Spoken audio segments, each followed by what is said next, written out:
Wherever you go, whatever you do, throw a little at it. Omax, Vest and Briefs.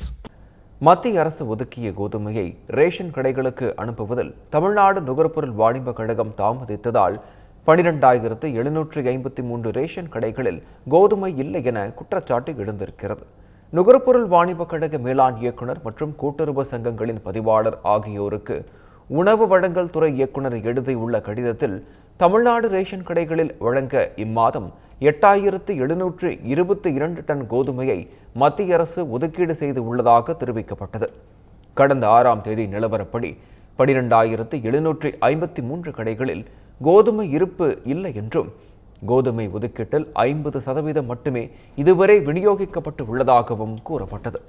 இதே நிலை தொடருமானால் கோதுமை கிடைக்காத நிலை ஏற்பட வாய்ப்புள்ளதாகவும் குடும்ப அட்டைதாரர்களுக்கு கோதுமை தங்கு தடையின்றி கிடைக்க வாணிப கழக கிடங்குகளில் இருந்து அனைத்து ரேஷன் கடைகளுக்கும் 100% கோதுமையை அனுப்ப வேண்டும் என வலியுறுத்தப்பட்டது.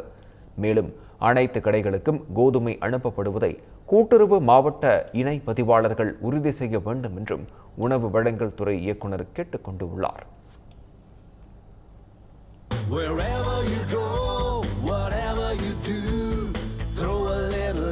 Omax, Vest and Briefs.